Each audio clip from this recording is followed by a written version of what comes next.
Welcome, powerful agents and investors nationwide. Today is Thursday, April 16th, 2020, and this is Mastermind Call number 274. And start off with congratulations to our winner of the week last week, Taj Walker. Taj, really pretty much brand new with us. I think his second set of leads, he's putting deals together already. So congrats. We have an extremely full queue. We've got 13 in the queue now already. So I'll keep my comments to a minimum. Tim, anything you want to add? I'm going to do the same. We got too many people needing to ask us important questions at this time. Let's get after them. Chad, anything you want to start with? I'm square. Let's roll. All right. I always say that. You're square, Chad. You gotta get with the times. All right. A frequent contributor. I feel like we should make you co-host. Phone number ending in 8183. You're up first. Hey guys, how are you? I hope everybody's not totally stir crazy right now, as I'm starting to get. Just have a share. Third month, third set of leads. Just did first run with Voice Logic. Had something that I think is a big breakthrough. I still haven't done a deal with this, but that's fine. This is long term. But I think I had a breakthrough.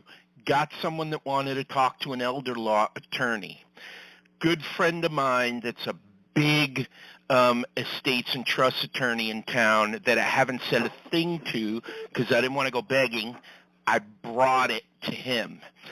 And then I outlined the whole idea of what I was doing. He thought it was fantastic, and he said, I'm definitely going to be sending clients your way. But the great thing is he didn't actually do the elder law specific stuff that this lady wanted. So he gave me the name of an elder law specific attorney who I met yesterday. He thought what I'm doing is fantastic, and he's definitely going to send me business, and I gave him that referral. So I think, long time, I think the play is, sure, we do our outbound, but if you could get 5, 10 attorneys doing probate, sending you deals and liking and trusting you, I think that's the way to go. So I feel like I had a big breakthrough this week. That's it. That's awesome, sir. Thank you. We always say your first step is reach out to the executor, but don't ignore the attorneys, and too many people don't do that. So congrats. Chad, anything you want to add? No, it's just a great testament to what we teach. I mean, one of the things we teach is provide value first, and if you're trying to open the door with attorneys, nursing home employees, anyone, you take them business, take them a referral, and the organic conversation will be the one you're wanting to have. It will just happen naturally, and that's a perfect example of that. Great job. Next up is phone number ending in 5464. You're up next. Yeah, I was on the call last week with the people that Chad gave me the advice to see if they might do owner financing on the 4 properties. Anyway, they're total dumps. It's a terrible situation in general. Most houses are total dumps, and the guy needs the money. He doesn't even get the money. They're going to his nieces, his brother died, and I don't know. So we're going to just try to do a cash offer on that. I've told you guys I'd give an update on what happened. My question for today is kind of along the last gentleman. You had advised me to be going into law offices instead of, with my brochure and talk with them instead of just doing a phone call. With COVID going on and everything, what are people doing, or what's your recommendation for reaching out to attorneys who, right now it's tough. We pretty much have to fall back to the phones, and we try to teach you the most effective way to do things. But right now, that's probably on the phones for most of us, because we just can't walk into attorneys' offices. And if you do, you may get pepper sprayed, right? So the best thing you can do is go to the phone. The tactic really doesn't change. So exactly what you just heard John say, you find a referral that you can deliver and open the door with that. So you open that phone call by saying, hey, this is Chad. I've helped families going through probate, and I have other real estate clients. As part of our process, we help families make sure that they have a proper estate plan in place. And I have some referrals already, but I have a steady flow of them, and I'm just looking for attorneys that I can trust as a partner that I can just hand these people off to. Have I called the right number? And then naturally, the organic conversation is going to be, well, wait a minute, what is it that you do? And then you have an opportunity to pitch based on them asking you, and it's a whole different reception than if you're calling trying to solicit them and just say, here's how great I am. You're opening with a referral, and they can't directly solicit for that business. You can. That's the loophole. Okay. So just do the exact same thing, but do it on the phone and provide value. Yeah, and right now, I think what you'll find in a lot of cases, attorneys have had to lay off their staff. So it's probably not a receptionist answering the phone anymore. It's probably ringing to a staff member at least, but a lot of times directly to a partner. So you're going to be beating the gatekeeper. The COVID has beat the gatekeeper, and a lot of times you're just going to end up transferring to the partner's cell phones. Okay. No, that's a good idea, though. All right. Well, I appreciate it. All right, sir. Thank you. Next up is phone number ending in 0883. You're up next. Didn't recognize the number today, did you, Jim? I did. I just thought I would let you introduce yourself, Jim. This is Jim Forsythe. I don't have it just real quick. Just want to give everybody a shout out to Chad. If they're not listening to his webinar for Shift Happens, they need to. Monday, Wednesday, Friday, 12 Eastern.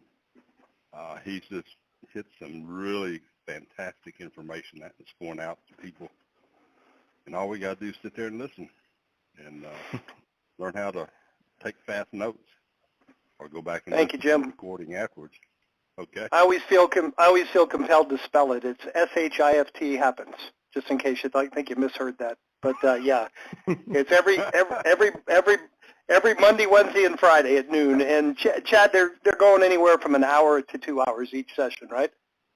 We pretty much run 2 hours. So Jim, thank you for your compliments. It means a lot to know that people are getting value. For anyone who hasn't joined us live, like Jim said, every Monday, Wednesday, Friday from about noon until 2 Eastern, we're live in our Facebook group. If you missed those, you can find them. If you go to All the Leads Mastermind, our Facebook group, in the top right, you'll see popular topics. And there's one there. There's a tag there for Shift Happens. If you click on that, it'll bring it up, and you'll see all 10 episodes. Or you can go to our YouTube channel under playlist. So it's youtube.com/alltheleads. Go to playlists, and then the Shift Happens playlist. And so it's about 20 hours of content already that's specific to what we're going through. And the real intent is to not necessarily tell you what to do right now, but, I'll say this. I'm breaking it into kind of 3 pieces. What to do immediately, what to expect over the next 90 days, and then what to do long term to really help your real estate company thrive. And we're not just talking about brokerage. I've gotten some criticisms that we talk too much about brokerage because investors are on here that just invest and don't care. But we try to show everything from a brokerage and investment standpoint. So each of those episodes, we're talking about it from both wheelhouses. So if you haven't found those, Facebook group or YouTube channel is the easiest place to catch up. Perfect. Thanks for the shout out, Jim. And Chad, I was just going to mention we got about 7 more in the queue. A few people dropped out, but just a couple things. I've been doing podcasts also, and just to kind of give you the example of some things that we're hearing, we are hearing from mortgage brokers we know that they are having an incredible number of pre-qualifications that they're doing now, especially with like a husband and wife and 3 kids are expecting about, $3,000, $3,500 stimulus money. And if they haven't lost their job, a lot of them are looking at buying their first home with it. We've had another interesting conversation that a lot of people are used to working from home, and employers may just prefer to cut expenses, so people may be buying a larger home with an office in it. So just interesting things to look for, trends to expect, and to be ready if they do happen.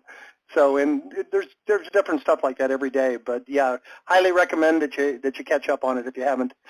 Next up is phone number ending in 4476. You're up next. Yeah, hi guys. I'm about 3 months into the program, and about 14 years real estate agent experience in the area. And so I do a lot of different lead pillars, and this is for me something that I still kind of try to figure out how to grab it properly and efficiently. So I've been doing a lot of follow-up with my new leads and with my the existing database, and I found myself to have, coming from the empathy and kind of ask people how they're doing and what they need. It was working for me pretty well with my existing database, but I have a little bit hard time with my new leads, especially like when I try to reach the probate leads and all of that stuff. They just a little bit confused why I'm start talking about the corona and see how's everything going in. Does anybody have like some sort of tips on maybe the initial conversation starter that would kind of flow naturally? So pretty much the entire hour-long role play call that we did last week was about retrofitting your language to work right now.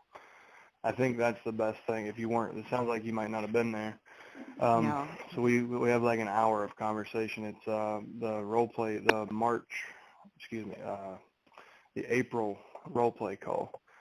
So Awesome. you can go to alltheleads.com/CCVA for a conference call video archive, and that will, in there, just click on April, and the very top thumbnail should be the April role play call. You can also find it in YouTube. There's a playlist for role play calls, but I think that'll be really helpful for you. We talked about it from several different angles, how you just kind of adjust your language to, to do the same things just with different language right now. Okay, awesome. I definitely will do that. Thank you so much. Thank you. Next up is phone number ending in 3225. You're up next. Hey there, this is Peter in Boston, and first off, just want to provide a success story. I'm about 4 months in and signed my first listing with the leads that were provided. List price on it's going to be $1.825 million. Woohoo! I'm very fortunate in the market that I'm in, but did have that, and I do have another one that I've got a verbal commitment that once we figure out where one of the family members is going to be going, that they're going to be listing another property with me. So 2 separate leads, 2 success, 1 for sure success story, and then another that's a good opportunity, as my junk removal guy called me today and said that the personal rep on that other one had reached out to him. So got that success story that I wanted to share. And then I do have a question in regards to in the event that the phone numbers for the personal representative are not good numbers for whatever reason, is the best avenue then to be reaching out to the attorney or just relying on the mailers? Both. Both. I mean, you may as well do both. So, place a phone call to the attorney right now, and continue, keep them on your direct mail, your mail campaign. Okay. And So Peter, I did some. Go ahead. I was just going to ask, like you've that $54,000 commission pays for your next 2 years worth of leads here, right? So it's all Chad, from here. I did the math. I jumped into his county. It paid for the next 12 years worth of leads. That's awesome. That's what I was going to say. Here's the thing, though, is I got a baby on the way, so that's where part of that money's going to be going to. No, I think you should just use it all to prepay your leads. There you go. Congratulations. Thank you That's for great. sharing, Peter. Yeah, great story. You're definitely in first place for the win of the week. Keep it up. All right. All of a sudden, our queue has dwindled. Some people dropped out, so we do have more room. We only have 4 more. A lot of people must have had to go for some reason. Next up is phone number ending in 6537. You're up next. And if you would like to get in the queue, just hit *6 and hit 1, and you can do that now. Hi, Chad. 65. This is Andy. Hi, Yes, sir, Andy. Andy. Hey, Andy. Hi, Chad. This is Andy in Delaware. 2 questions. Based on the calling I've been doing, I noticed that there was a certain attorney that seemed to come up a lot, and I had actually done some business with him, and I called him, and he's agreed to partner with us. He asked me to send him something that we might use in a letter. Is there some way that we could legally put his name in our mailers that's not going to cause him any angst? That's my first question. So what I would recommend is a second page. And what you should do is sit down with him and make a probate checklist and start from day 1 when they file the petition all the way through the family distribution and even beyond, like them setting up their estate plan and them reinvesting the inheritance distribution. And color everything legal one color and everything non-legal another color, and then put his information in the footer of that page. And you can do it on the back of your letter. I would recommend doing it as a second page and then referencing it in the first in the body copy. And the idea there is to just say, listen, we have a lot of team members, and a lot of families think that their attorney has everything handled. If you look at and about 20% of them statistically won't have an attorney yet. They'll eventually realize they need one. So the 20% that don't have some language in there that points them to that checklist and lets them know what they're actually facing all on their own. And then the ones that do have attorneys, the checklist is still very valuable to them because no one else has handed them something like that. So that gives you an opportunity to include it as a value piece, not a solicitation piece. And it's a direct loophole to your state bar solicitation laws. And so you can put his name at the bottom of that? Is that what you're saying? Yep. Okay. My second question is, for other prospecting, I use Vulcan and Mojo, and I've been trying to send the leads over there, but I don't know how to get that information back to your CRM for, like, if I don't want to mail those people anymore, or I want to take them off. It's just a push. There's no pull. So we interface it where it just pushes out through an API. It doesn't, any notes you take or any opt-outs you do in Vulcan, you need to come. I think what most people do, like imagine you have 2 web tabs, Vulcan on the right, ATL on the left. And when you do opt somebody out, what a lot of people do is they use Vulcan as the dialer, but they keep notes and manage their opt-outs in all the leads. And it's just bouncing between the 2 windows. It's not ideal, but we're not in control of other people's tech. Okay. All right. Thank you. All right, the queue filled up again. Next up is phone number ending in 8300. You're up next. Hi. Hello there. Hi. Hi. Hey, it's you. This is my first time on the call. I just got the system, and I have several questions. One is, I went into my leads. I've already started making phone calls, and I sort of developed my own little system of doing things. But then I noticed on some of those leads I get are from Colorado, from Northern California, from some other Oregon, some other places, and I'm not sure, should I be getting those? I mean, I'm in California. They're not in my area. So I'm not sure why they're there. Do you like making money for doing nothing? Yeah. There's the referral leads. And the best place, so right now, if you haven't joined All the Leads Mastermind, that's our Facebook group. There's about 9,000 of us in there, approaching 10,000 people who specialize in this. So that's the best place to find somebody in those markets. Just post and say, hey guys, I have a referral, I have a lead in Colorado who's working that market. And I know, there's at least a half a dozen people that I talk to weekly that are in Colorado. Mm-hmm. Chad, let me jump in real quick. Are you assuming by the last known address of the deceased that that's where the lead is? Is that where you're, or are you finding that out in conversations? No, it looks like the property was in Colorado and the person is in Colorado. I mean, it looks like everything is away. I have not talked to them. I didn't talk to them. I've just bypassed them to talk. Yeah, go ahead, Chad. What you're seeing, just so you understand it, when you see a personal representative out of state, that doesn't necessarily mean anything. Like, it means, you know, a lot of kids move away, right? When you see both addresses out of state, it's most likely an ancillary probate. So meaning that mom and dad probably moved to Colorado, but they didn't necessarily, that doesn't mean they sold their property. They could have leased that property out and then moved to Colorado. So their last known mailing address is out of state, but there could be $1 million house sitting there vacant because the tenant turned over and no one has the emotional energy to deal with that problem.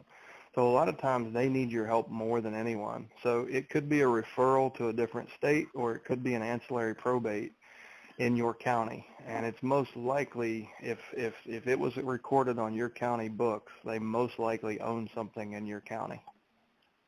Okay. Okay, so still give them a call then. Absolutely. Sure. Okay, so now a lot of the attorneys that I have called, they're like, oh, yeah, you just want my listings, and I'm not going to give it to you unless you give them to me. So how do you turn that around a little bit on how to, you know, because, yeah, they're right. I just want his listings. And they may have already been working with someone, and now I have to try to figure out how to, you know, get them to turn them to me. Have you been on this call since the beginning today? Yeah. We've talked about it 3 times. We've showed you examples of that.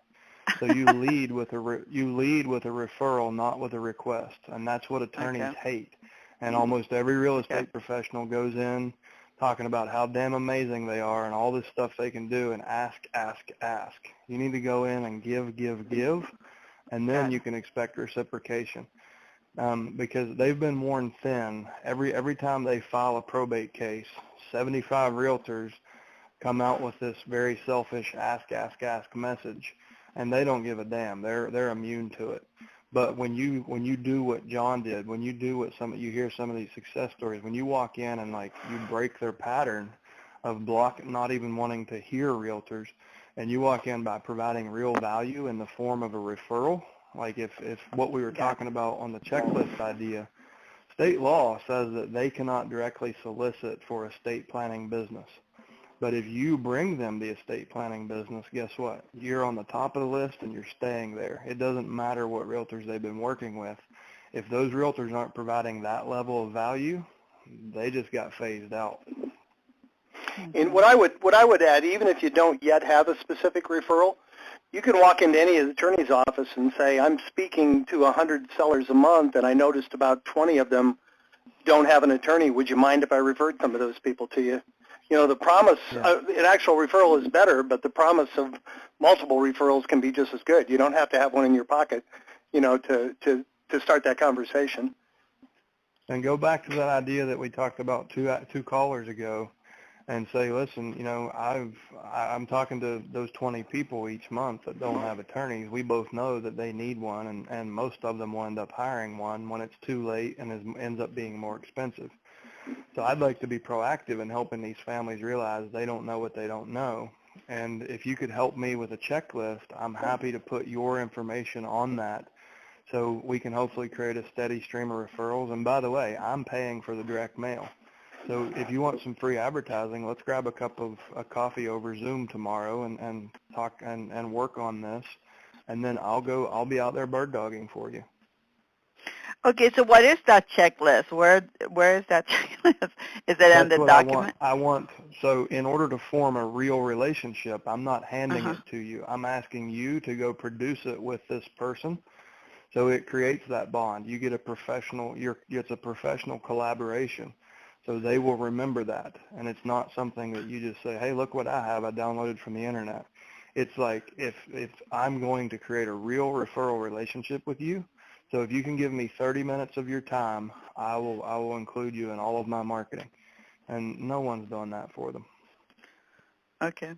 Okay. Yeah, that's a good idea. And so I've been talking to some people. I just go in and say, hey, I'm calling about the property. Some people say, I don't know what I'm going to do. And I'm like, fine. And then I send in a handwritten note with my business card. And then I'm working right now to get some of the materials from you guys. But I was trying to find a past call that gave me sort of the scripts or something, and in the website to try to find the script. I couldn't find the scripts, and I mean, this is my first time doing this, so I don't know. Maybe I lost. I don't know how to get through the website and find the scripts. So we don't have scripts. That's why you couldn't find them, because this is nearly impossible to script. What we do have is what's called a probate seller interview sheet, and that's an outline that shows you what information you need, not what to say. So that's under the fast track training, those 3 videos when you first signed up. So yes, I remember. I have that. I have that list. So yes. take that and then go to it's alltheleads.com/CCVA for conference call video archive. And what that'll open up, and you'll see a stack of years. Open up 2020 and then open up April. And the very top thumbnail in each of those will be a role play call.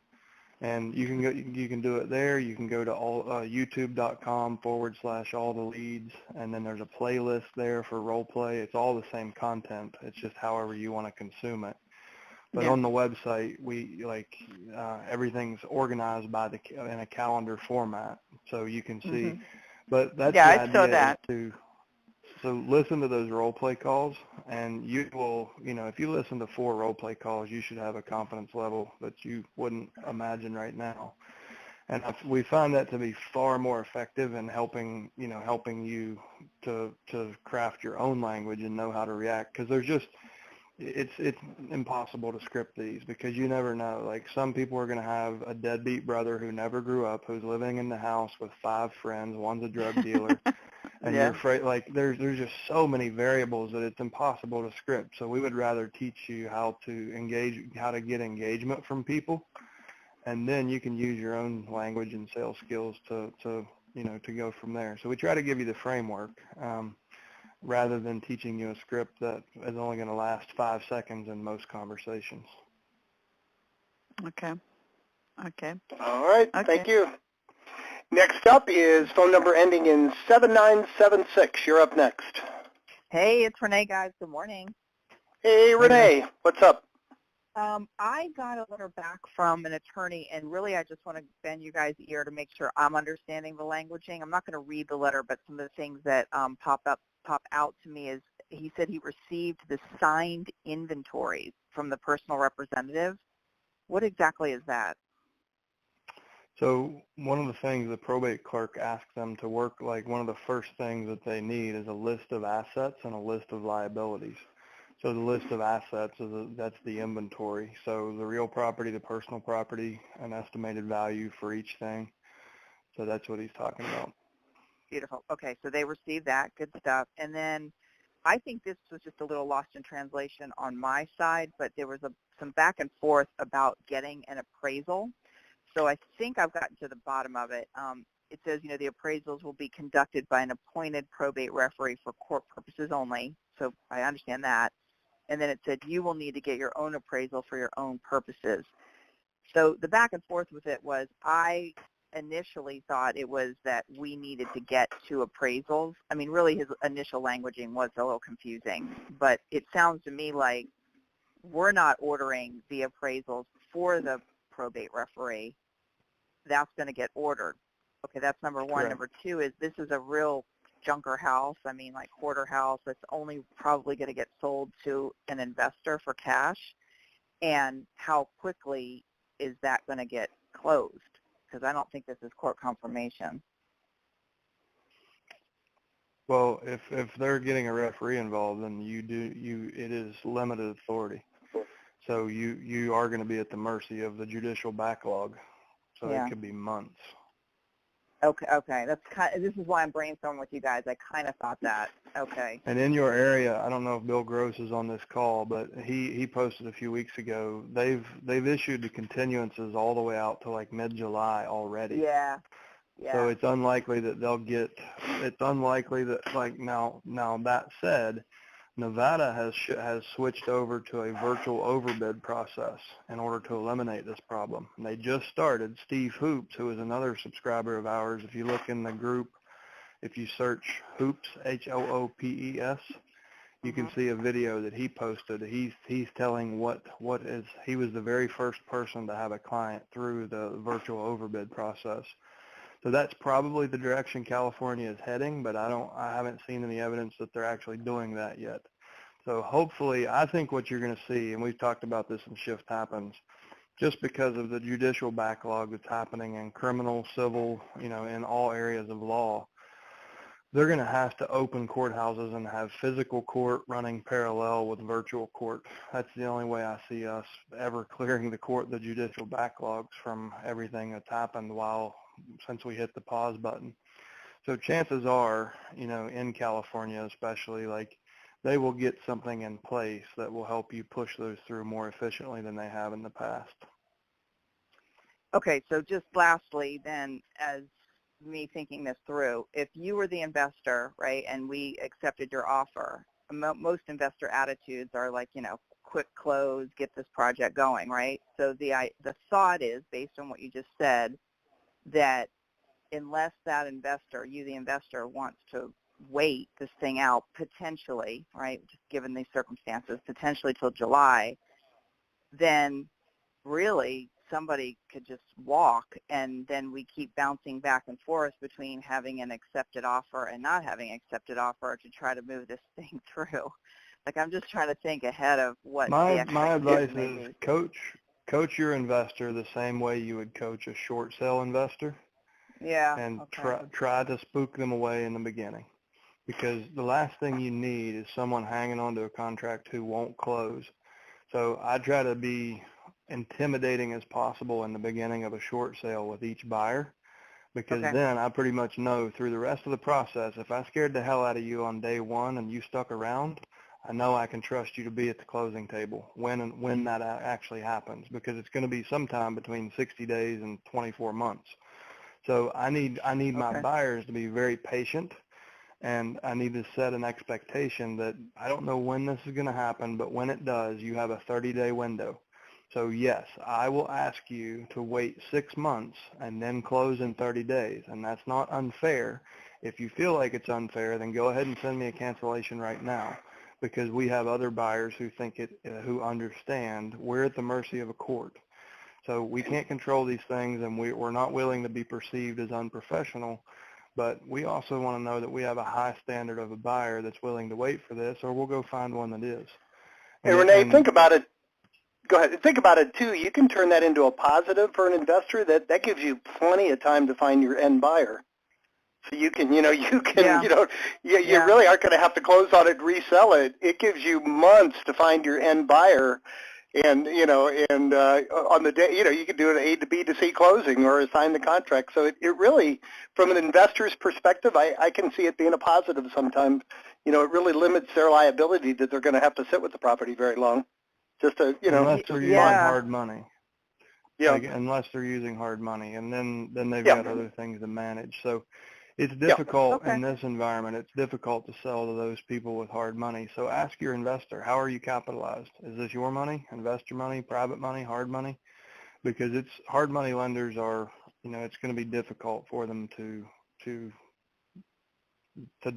that. But anyways, that's. Well, Chad, let me ask you though, why would that be difficult with hard money though? Because they wouldn't need the hard money until they were ready to close. The investor. Right. And if their lender can go end to end within that time period, then that's good, but some can't. Well, I mean, they don't need the money now, though. They just would have to have a commitment that when they're, 6 months from now when it's ready to close, that their financing will still be in place, right? Right. And some of those lenders aren't giving any commitments right now, but they're going to want to appraise the house after they have an approved contract, they're going to want the appraisal before they fund. So you just need to make sure if they're using hard money as a strategy that it fits into the probate strategy, or fits into the probate timeline, the overbid timeline. Yeah, okay, I'll Renee, go back to other. Yeah, go ahead. I'm sorry, go ahead. No, I was going to say, on one of my coaching calls last week, I had a guy who put an offer in on a short sale a year ago, and he just got the approval, and the agent, it was an investor, was asking, when can you close? And he said, I don't know what to tell her. I said, call and ask her, how long is your commitment and how long of an extension can you get me? He goes, oh, that's brilliant. Because the reality is nobody else is going to be willing to close until this is over also. So all the investors are in the same boat. So from I think it probably gives them in some regards more leverage than they had before. So you got to like Chad said, you got to make every deal fit the situation with the person you're dealing with. But it's not always turn a negative into a positive if you can. Yeah. And go ahead. Thank you for letting me brainstorm that. I mean, Sure. So much has changed so immediately. I mean, this same deal would have been closed in probably 14 to 45 days, and now it's, right. And I remember from the last market short sale. So what you said, I can wrap my head around and come up with some languaging. I think it's just a matter of what Chad said is having that investor and those investors. Hopefully, this is helpful for everyone else. Like, really get their head around it, because those guys, in my estimation and opinion, tend to, it's like kind of wham bam, thank you ma'am, like they just want it done, and all of our hands are tied, like we can't just get it done. That's what it seems Renee, like right now. I know that you're already aware of this, but I'm going to use it as a teachable moment. Okay. For anyone in California, Nevada, or any other state that has an overbid process that requires if full authority is not granted, the way you eliminate this and move forward quickly is you lean on every probate attorney and lean on the family, the personal rep, and get them full authority. Because the reason you're going through this and you're subject to this delay and even having this conversation is because they have limited authority. And for whatever reason, most attorneys of the clients that end up making their way back to these calls, they have not properly advised the family, in my opinion, to get full authority, especially if it's a fixer-up house that needs to be dumped. How is this serving the family's best interest? Now, one thing it is doing is it's driving up the billable hours. So there's the answer.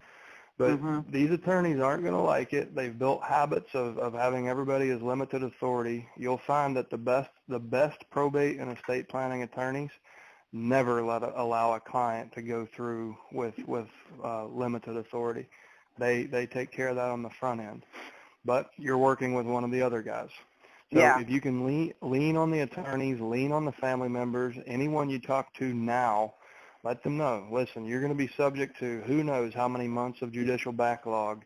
You need to insist, and I mean insist, that your attorney get you full authority at the next hearing. And anyone that you can get into that position, it looks like it does here in Virginia. You've created an express lane for the family. So it should be a priority in those states. It should be your first priority is making sure the family has full authority. And where does it say that? How would that tip? How'd that tip you off? The probate referee? How do you know they don't have full authority? Yeah, okay. Because they're going through an overbid.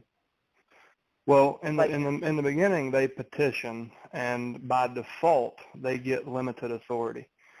So unless you petition, there's an additional petition for full authority, or unless the will specifically calls for that, then the default mode is to go back to limited authority. That's in the state succession law. So, and I believe that it's because they end up making more money, but the attorneys aren't coaching the clients to get full authority, which is what is in the best interest of the family 9 times out of 10.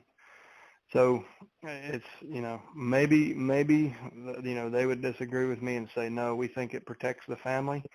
But as long as the family is competent and they're not dumping assets for way too little money, and someone's overseeing it, it doesn't serve them. It just makes it way more expensive, last way longer, and be way more stressful. And then this environment compounds all of that. So, okay, and lastly, because you guys have been generous with your time with this, then I thought he said he had full authority. I will double make sure because of the attorney saying, the probate referee, that at the next hearing he needs to get full authority, which, forgive my my lack of knowledge, that's why I'm asking. But then what? Can he expedite? Well, if you get full authority granted at the next hearing, then the overbid won't be necessary and you can move forward and close. Okay, got it. All right, thank you so much. What I'm saying is the attorney shouldn't have waited this long is what I'm saying. Because you could have been closed already. All right, next up is phone number ending in 2141. You're up next. Hi, my name is John. I'm a newbie. I'm an investor, just learning how to spell probate. So I'm trying to figure out, what and where and how would someone like me fit into this program? John, it sounds like you haven't spelling bee format. Okay, John, your word is probate. John, sounds like you haven't had a call from one of our wonderful salespeople, correct? I had one, and she sent me some information, and that was just the other day. And so this is the phone number I was given, and I have not got back to her to sit down and to discuss anything in any great detail. No. Yeah, she'll walk you through the whole process step by step, anywhere from 3 minutes to a half hour, however long you need. But I will just say real quickly that these leads are equally good for investors and realtors. You know, a larger percentage of them are going to apply to realtors, but the investors are going to make a bigger profit. So we always, I mean, if you're a wholesaler, if you're a buy and flip, or you're a buy and hold, some of your best, easiest, most profitable deals will be here. And we always tell investors find a realtor and realtors find an investor. And as soon as the call's over, I can have your person reach back to you at this phone number, if that's okay, and they can walk you through the whole process. Yes, I'm trying to figure out, in other words, kind of look at it in the letter V, if you will. Upper right is your client. Upper left would be your so-called your contractors or what have you that you would bring to bear to help. And then you're at the bottom. So where do you fit in between the client? Are they dealing directly with you? As I would think they would want the simplest way to deal with as few people as possible and have you do as much as for them on their behalf. And so there, how do you fit between you and those so-called assistant type contractors? Are you hiring them? Are they being hired directly? How does that kind of work? You're talking about your liability issues. Yeah, you're talking about your team members, and Chad can answer that real quickly or tell you where to find the answer. Just I think it'll be helpful, John. Just change your metaphor. It's a wheel. So in the middle is you and the personal rep. That's the hub and the wheel. And each that wheel has spokes all the way around. Contractors, clean-out crews, photographers, home stagers, senior living facilities, self-storage, property managers, social workers, care managers, you name it. Anything that could be a people problem as part of the probate process. All those spokes become multiple marketing hooks or reasons for them to respond to your message. You get paid on one or two. You're going to be paid on the investment spoke, and you should, if you don't have a way already, you should be paid on the brokerage spoke. So instead of saying it's a junk lead when it needs listed, you refer it to your real estate agent at a 50% referral, and you take a marketing fee, or ideally you get your license and hang it referral only somewhere so you can legally take commissions. So you're going to monetize one or two spokes. The rest of them you will delegate. And we want it to look like a big vertically integrated company from a marketing standpoint, but once you have made contact with the personal rep, you can just start to have your each of the spokes will contract and be paid directly with the estate. So you don't have, none of it comes through your books. You don't have to worry about chasing commissions on it. It's just reciprocal relationships. So when you refer business to an estate planning attorney, he reciprocates and throws you a deal. Same way with your estate sale company. They meet a family who no one has died yet, but they know that that's about to happen. So they're like, listen, this family needs cash quickly to get mom and dad into a nursing home. So you can use, you get a referral from your estate sale company, you go buy the house, then you introduce the family to the nursing home facility that fits their needs. So that's kind of how it works. It's the hub and spoke concept, and it's a really high perceived value if you're doing this correctly, but you do less work than you would on a normal deal or the same amount. And you just become the coordinator. And that's not even a fair statement. You become the connector, not the coordinator.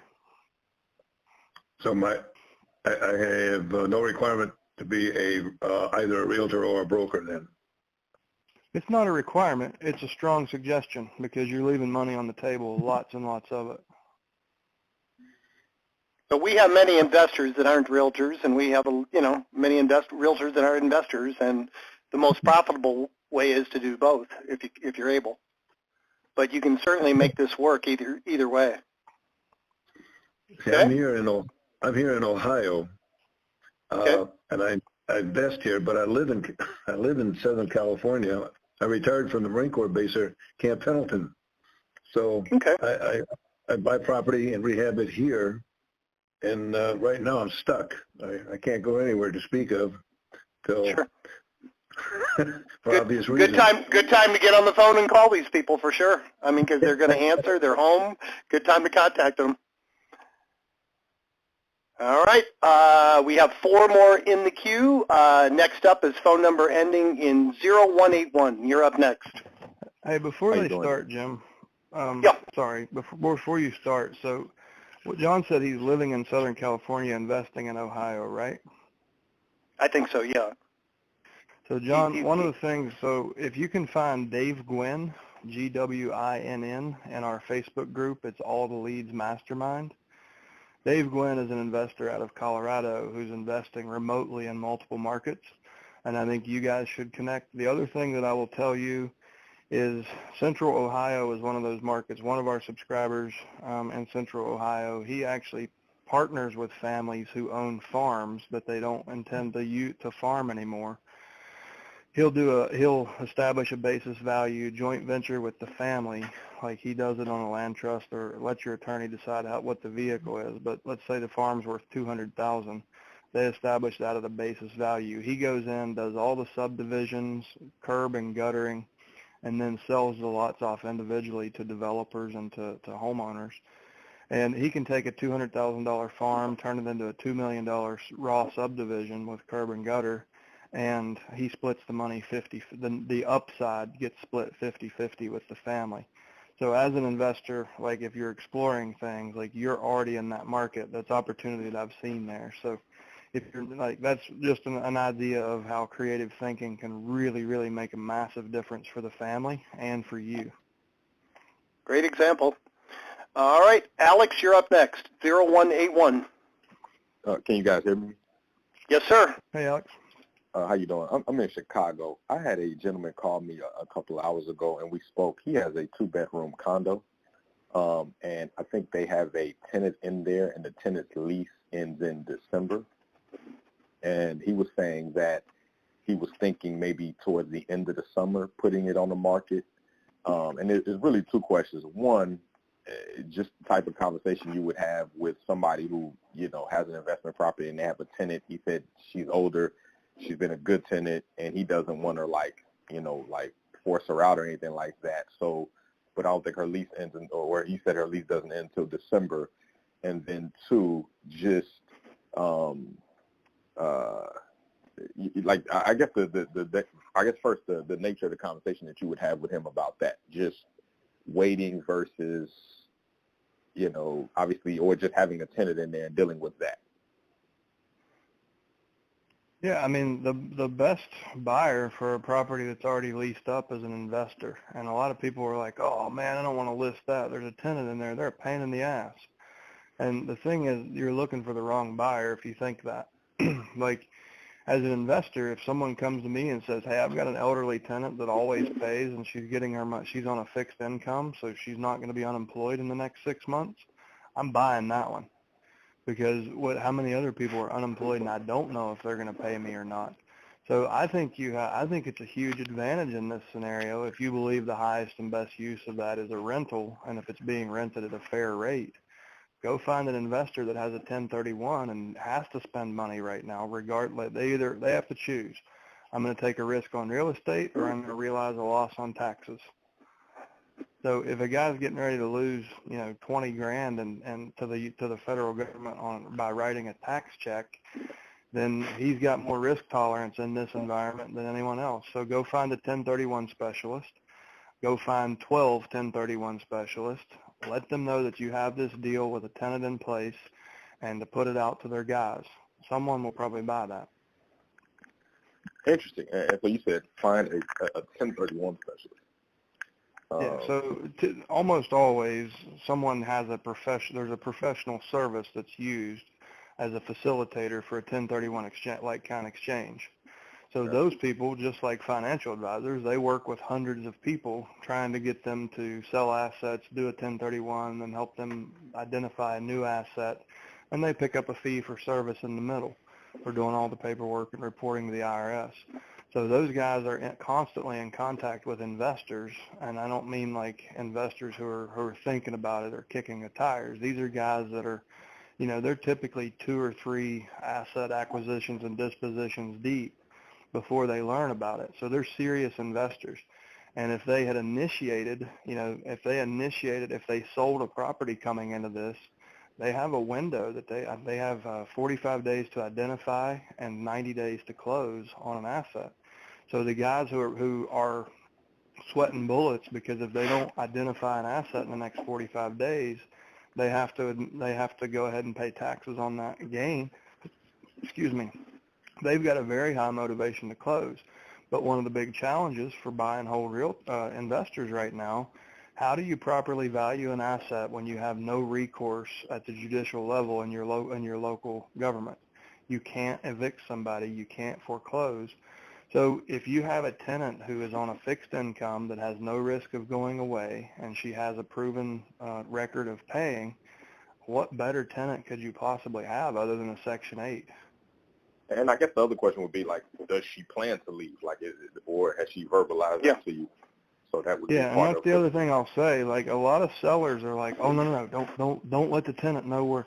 Like, I've had to, and the way I go around that is I'm like, listen, I'm your insurance agent, and I need pictures for the underwriters because you're switching policies. And he's like, holy shit, how'd you think of that? And I'm like, just trust me, it works. So I would actually tour properties as the insurance agent. I think that's weak. I think a seller should have a good enough relationship with their tenant that they can tell them the truth.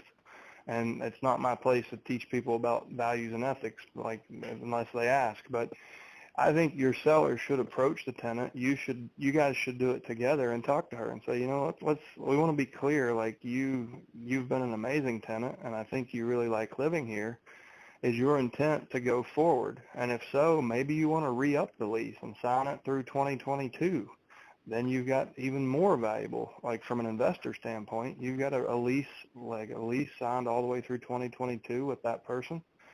Like, if she's really a grade A tenant, get her on a longer lease if she wants protection. Gotcha. But be honest and open with her from the very beginning. Interesting. And then the second thing is, and I've been on the Masters, so this should be, I shouldn't be asking this elementary question, but in terms of the letter of testamentary, and then where does the authority kick in? Because he's under the assumption that even when, he decides to put it on the market, he has to go get a final authorization from the judge. Not if he has the letters. He got his authority when, in that initial confirmation hearing, when the judge said, does anybody object to this appointment? And nobody spoke up, then he got his authority right there. And when he was issued the letters of testamentary, he can do anything he needs to now. And he can close even without going back to court. I mean, without going back to the judge and getting. I'm not sure in Illinois, but in most states, yes. I'm not. I've never done a deal in Illinois, so I don't. Do you need court approval for a real estate sale? For a real estate sale, no, not typically. Okay, then no, he does not have to go back to court. You close it. The money goes from escrow into the estate's bank account as long as there's a fidelity bond or that was waived in the will, and then the money sits there until he goes back to court for the final hearing and then the distribution to the heirs. So you're saying at the end of it, like if there's a closing, the money goes to escrow? Yes. It has to, well, no. It goes from, if there is not a fidelity bond, then escrow will hold the money for the real estate closing. If there is a fidelity bond, or if the will waived the fidelity bond, which is almost always, then it will go from escrow to a state bank account. And then in the final hearing, all the general debt, the debts will be settled, and then there will be a distribution. So then and only then do they have the order to transfer money to write checks from the estate bank account to the heirs. Got you. So you can close the real estate now, but that doesn't mean that the heirs have access to the money. Only the estate has access to the money. Got you. And then there'll be a final hearing for the estate, and at that point you guys can move forward. But in terms of closing real estate, if he has the letters, that's essentially what you need. Yep, and they're going to use that to close the chain of title. So you understand, you'll take a ratified contract, which will allow you to open escrow. You put your earnest money on deposit, they order title. Maybe they'll wait for removal of contingencies, then they order title. Title will come back and say, whoop, nope, we understand that John Doe is on title, and this purchase agreement is signed by Harry Smith. Who the hell's Harry Smith?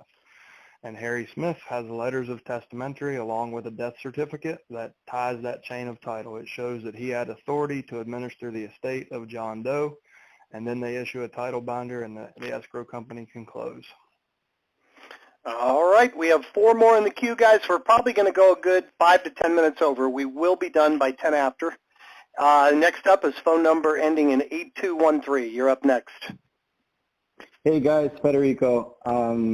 Newbie to ATL, not a newbie to real estate. I'm trying to avoid analysis paralysis. I just signed up with you guys about a week ago. Yesterday, I prepared my letter for the personal representatives. I'm going to be preparing the one for the attorneys today. But I'd like to jump on the phone and make the calls. I do not feel very comfortable since I don't know what, how that conversation would go. What would your advice be regarding, just kind of getting ready? I know sometimes you just got to jump and learn to fly on the way down. I'm just trying to go into the call at least with some type of outline. Would that be what you mentioned earlier in the call? That's part of the fast track training? Like, I think you mentioned something. I hope that's clear. It's clear. In Module 3 of Fast Track, when the video finishes, you'll see some files underneath. One, you took Mastery, didn't you, Fed? No, I didn't. I just signed up. No, you were on a role play call. You were on a role play call. That's what. Okay. So I knew you're familiar. So after Fast Track 3 finishes, you'll see files pop up below it. One of those files is called a Probate Seller Interview Sheet. It's just a really simple Excel outline, basically. Take that and go listen to as many role play calls as it takes until you're like, I got this, and get on the phones. Sounds good. And you're absolutely right. Yeah, like your homework is to fail forward fast. Like, just go do it, man. You're 5 phone calls from being an expert. Seriously. Okay. Yeah, no, sounds good. I really appreciate that, guys. Thank you, sir. We just pushed you out of the nest. If you're able to fly, come back on the next call and tell us about it. Sounds good. We'll do. All right, buddy. Thank you, man. All right. Next up, phone number ending in 6225. You're up next. Hi, it's Gladys. Hey, Gladys. And I'm from Oregon, and I have a question. What do we do with all the junk when nobody will take it now? Everything's closed, and I just had a cash offer on a $600,000 place. It's just full of stuff, and they wanted a quick close, and we have nowhere to take the stuff. Do you have a 3-car garage? Just bring it all to your house, right? There you go. But I'm just wondering we decided to stage it with the beautiful antique furniture, and now what do we do with it? They don't want it to, I don't know. I don't know what we do with their stuff. So this is one of the reasons, like one of the spokes in your wheel that you rarely use is self-storage, and this is why. When something can't be sold or they're unsure about selling it, that's when we leverage our relationship with the senior moving company, who has they're more careful with expensive furniture. They have solutions for pianos, things like that. So you're going to use two spokes. You'll use probably either a moving company or a senior moving company and a climate-controlled self-storage, and you'll protect the value of that property for them. And then junk, you just put in there too. Leave it for the investor. Like ideally, you would have negotiated a contract where all personal property at closing conveys. So you have the authority to take anything away that the family wants, but he's buying that liability, so you don't have to deal with it. Oh, okay. Well, this was a buyer that wanted it totally. I mean, it was a buyer that's moving in, wanted to. Yeah, so the best thing you can do, I mean, right now, because if you have like a hard lockdown, I'm guessing your landfill's still open. So if you can find an essential worker, like a landscaper with a dump trailer is an essential worker right now. So pay a guy with a ton truck and a dump trailer to just haul the stuff to the dump, and the estate's going to have to pay the dump fees.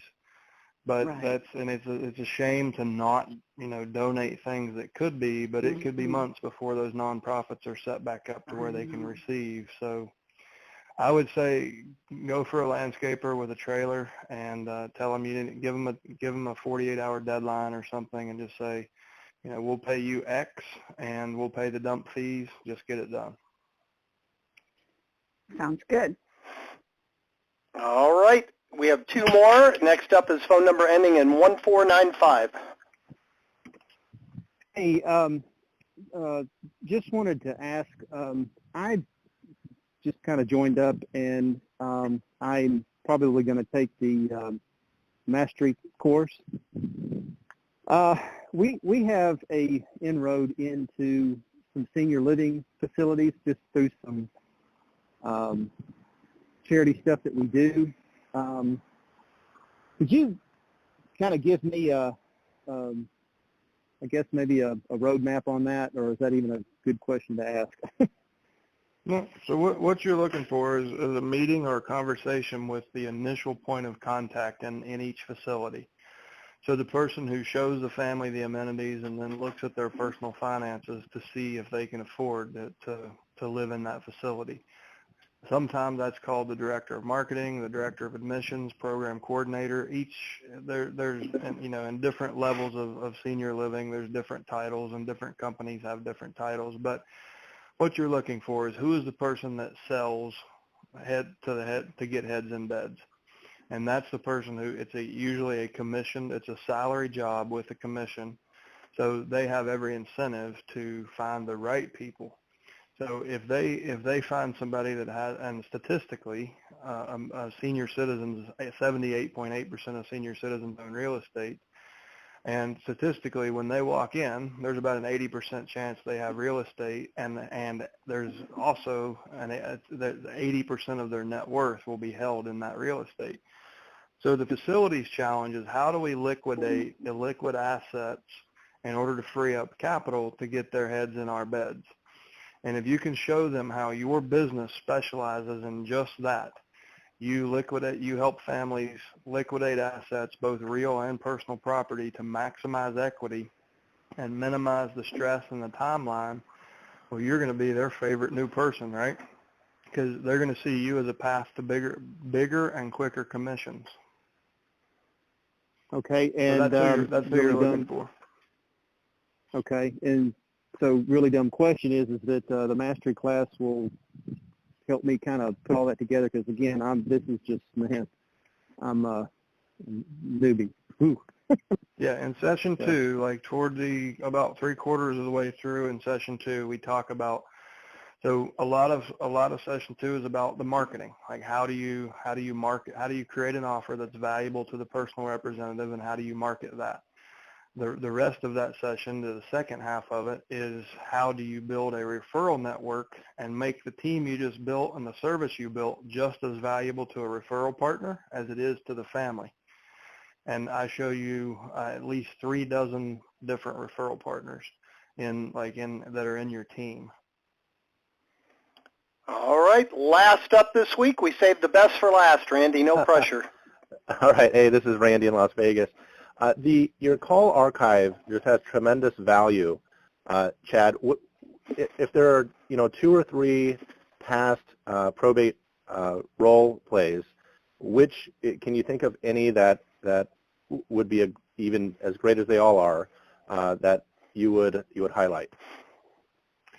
You know what, man? Every single month since we started this, I've hung up the phone and just kind of shook my head in gratitude. Like, every one of them is equally as valuable, and I expected them to be redundant and boring, and my personality doesn't deal with redundancy well.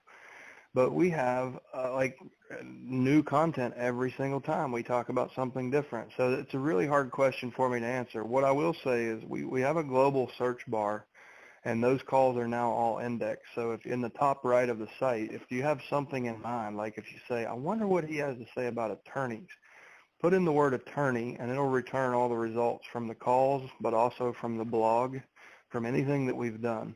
And some of it will be role play, some of it will be blog posts, some will be audio files, some will be video files. But think about objections. If you put in the word objections, or even more specifically, we talk about the lightning strike objection, like getting your ass chewed.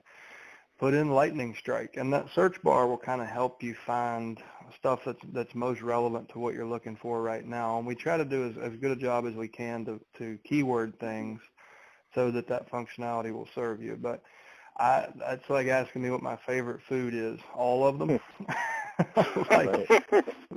And Kat, quite honestly, Kat might be the better person to help you. She's our content manager and is amazing at what she does.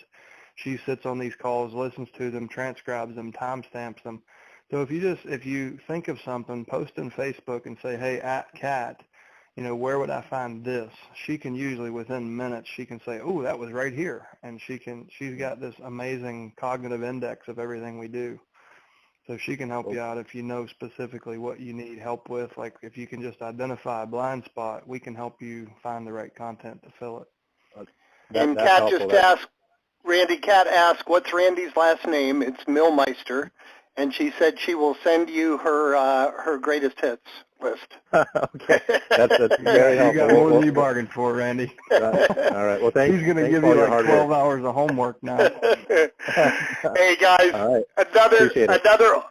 Thank you. Another awesome call, guys. Hey, if you talk to the people on these calls, it's business as usual out there. We really, really appreciate you. I want to thank each of you who showed up today. We had a tremendous attendance, particularly thank the 14 people that actively participated. And I want to challenge each of you, like I always do, take one thought, one idea, one thing that inspired you on this call, go out and put it into practice, and come back next Thursday and share your results with the group. Have a great, productive week, guys. Stay healthy, and we will talk to you the same time next Thursday. Take care.